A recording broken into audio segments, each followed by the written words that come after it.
සංගමයේ ගිහලා හම්බ වෙනවා ජනාධිපතිවරයා. මාධ්‍යට යනවා ජනාධිපති කියන කෑල්ල විතරක්. බලනකොට ජනාධිපති Taman එක්කම සාකච්ඡා කළා තියෙනවා. නීතිඥ සංගමයේ අදහස් යන්නේ නැහැ. ඒක ජනාධිපතිවරයා කියනවා එයා යන්න ලෑස්තිලු. මම පාර්ලිමේන්තුවේ ඉන්න 159 අවුරුදු 20ක් ඉන්න බලාගෙන ඉන්නේ. අර යන්න ලෑස්තිත් වෙලා දැන්. යන්න ලෑස්තිත් වෙලා. අහුම්කම් දෙන්නේ නැහැ. ගෝවියාගේ පටන් ගත්තම දීවරගේ පටන් ගත්තම රටේ ආයෝජකයා දක්වා රටේ ගමේ ග්‍රාම සේවක මහත්තයාගේ පටන් ගත්තම සම්මුති නිලධාරියා සංවර්ධන නිලධාරියාගේ පටන් ගත්තම රටේ ඉහළ පෙළේ නිලධාරීන් දක්වා ව්‍යාපාරිකයෝ දක්වා නීතිඥවරු වෛද්‍යවරු ඉංජිනේරුවෝ දක්වා ආණ්ඩුව අහුම්කම් දෙන්නේ නැහැ. අත්නෝ මතික තීන්දුව తీරලා ගන්න. ඉතිහාසයේ පහළ වෙච්ච ජනතාවට අහුම්කම් නොදෙන ඒකාධිපතිත්වයක් කරා ගමන් කරන පාලකෙක් ආණ්ඩුවක් බවට මේ ආණ්ඩුවට පත් වෙලා තියෙනවා. වාහනේ පෙරන්න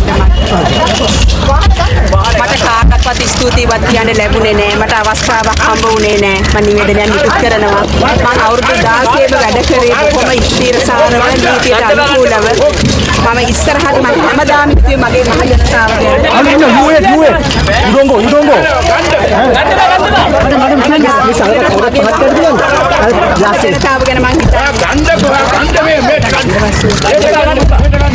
Madam, you talk. Madam, you talk.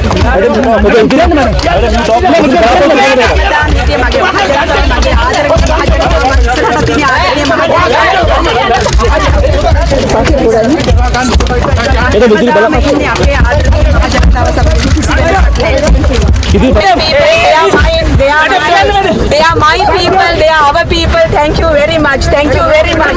Thank you very much. Oh, निवेदन निकुत करना. निवेदन क्लोज करना. Madam, please. Malli jutta ka. Please, Malli.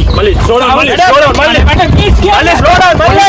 හැමදාම ඕගොල්ලොත් එක්ක හැමදාම පොලිසියට කියන්නේ මගේ ආරක්ෂාව තියෙන්නේ ඕගොල්ලෝ අතේ. අපේ ආරක්ෂාව තියෙන්නේ ඕගොල්ලෝ අතේ. ඉස්සරහට